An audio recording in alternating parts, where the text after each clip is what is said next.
Autumn, and welcome to Motorcycle Test Kitchen. So my husband, a motorcycle enthusiast, had an idea to do some product reviews and do them in a kitchen setting.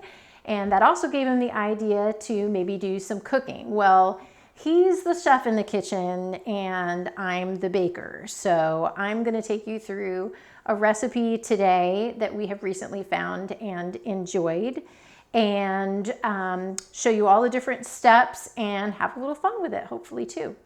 So I'm Penelope Fleming, and what we're about to make today we affectionately call skid marks. We're gonna make ours pumpkin flavored today, but of course you can use whatever flavor floats your boat. It's just that it's fall, and so we wanted to do something inspired by harvest flavors for our particular recipe today. You can make chocolate skid marks if you really want to be true to the idea of the name. You could even get really deep and decide to replace the vegetable oil with some motor oil if you wanted. No, don't really do that, but if you wanted to, you could. So you can feel free to make variations. So I'm going to walk you through all the ingredients that we'll be using for our skid mark cookies today. We've got granulated sugar, brown sugar, vegetable oil, an egg. We've got our pumpkin puree here, which I hear is mostly squash from the pumpkin companies these days, but whatever the case, it's a gourd. Vanilla extract, pumpkin spice, which is a mix of various spices, including cinnamon, nutmeg, allspice, some other things. We've got some baking powder and some salt. And back here we've got quite a large quantity of flour, which is going to be the main foundation for the cookie. I'm going to mention specific quantities of the ingredients because that will be in the description. So I'm just going to concentrate on what I'm actually adding to the bowl. So we're going to start with our granulated sugar. We're going to follow that up with our brown sugar.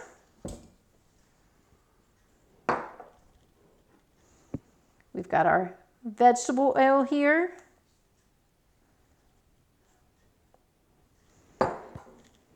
And our single egg.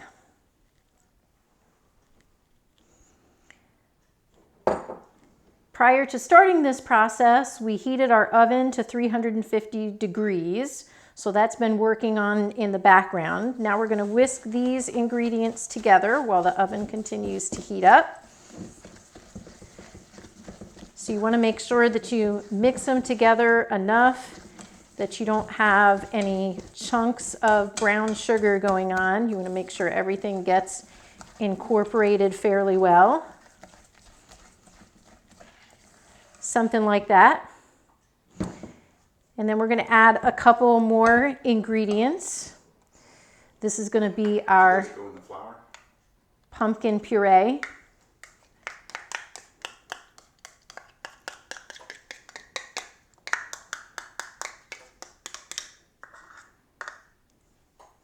Want to make sure we get all of the pumpkin puree.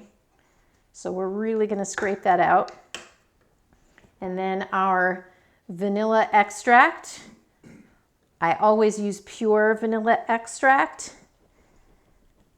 Feel like it doesn't leave an aftertaste when you use the good stuff. Some things are worth paying for. So you can see that that's loosened up our mixture a little bit, so it's definitely more liquidy now. So now I'm going to just trade out that liquid mixture for our flour bowl. We have some dry ingredients that we need to put together. So we're going to add some spice. Our baking soda.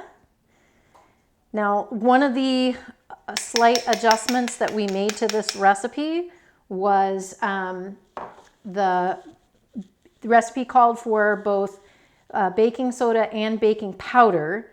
So we're using just baking powder. The difference between the two is the baking soda is sodium bicarbonate. That's a base for baking powder. Baking powder already contains baking soda. It also contains typically an acid like cream of tartar and an inert stabilizer, usually cornstarch. So my feeling as a baker is if baking powder has already got the baking soda in it, why am I going to want to use both? And I know there's reasons for that, but I just use baking powder. So that's one of the changes we made. And then we have a little bit of salt to finish things off. And then we're going to mix those together.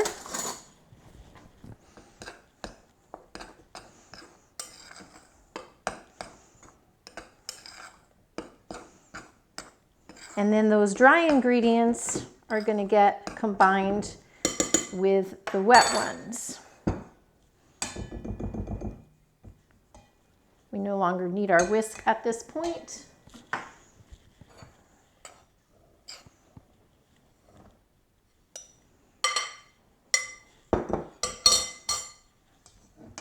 So now those are going to get mixed together.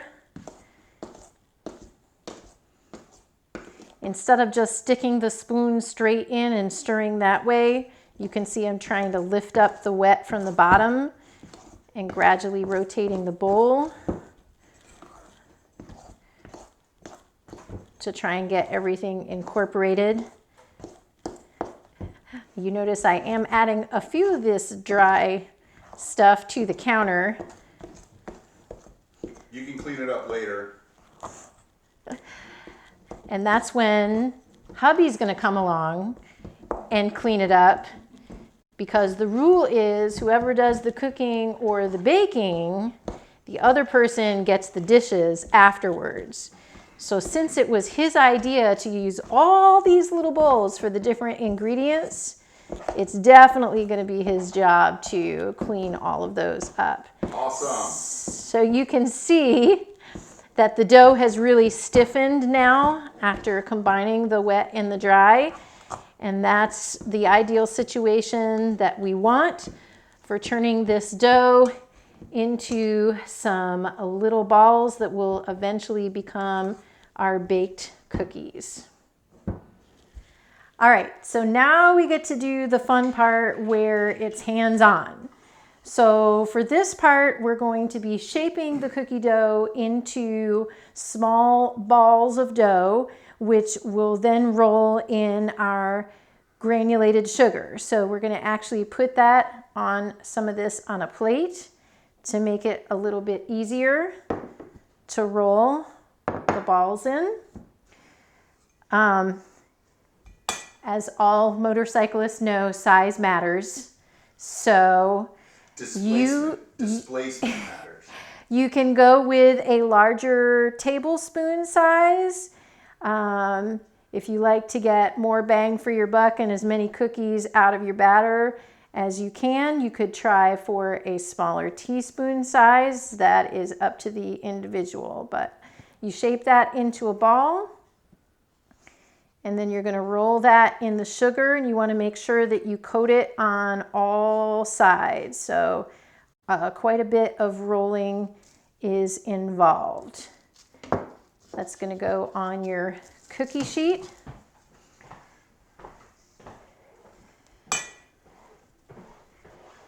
You're going to want to leave a little space between one and another.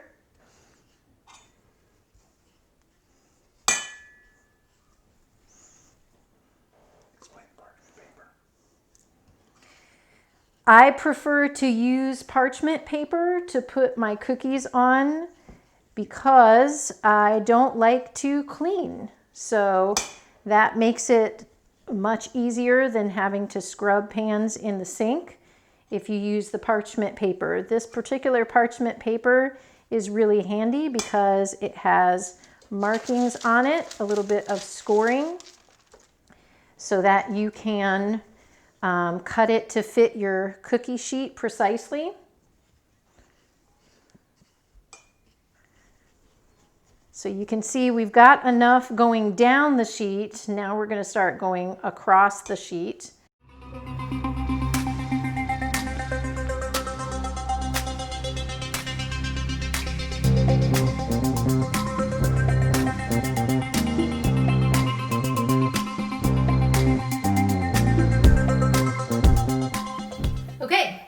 for the next step, I am going to put our cookie sheets in the oven. The recipe says to use the bottom, top, and thirds of the oven. We're supposed to bake these for 12 to 14 minutes, switching the cookie sheets halfway through. My oven doesn't run as warm as some, so I will probably do the full 14 minutes and switch them at 7.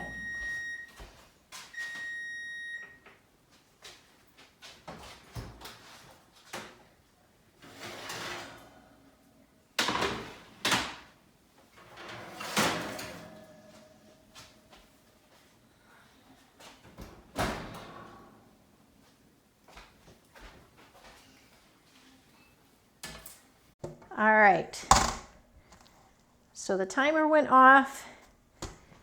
It was time to get them out of the oven. And now comes the part why we call these cookies skid marks. So when you're a motorcycle enthusiast like my husband, sometimes that extends not only to actual motorcycles that you can ride on, but also toy models. So we have a handy dandy wheel here from one of the motorcycle toy models that he happens to own. And we're going to use that to actually make the treads on the cookies. So you've got your cookies here. They're still soft. They just came out of the oven. So you just use your motorcycle wheel to make some treads. These are the skids that give our cookies the name. If there's a lot of traffic on this road, you can have some more. It's really all just a matter of personal preference.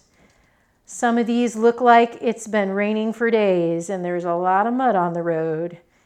These are going pretty deep. Once you have gotten the skid marks on your pumpkin cookies, you can remove them from the cookie sheet so that they'll cool on the wax paper covered rack. Get some air circulation underneath.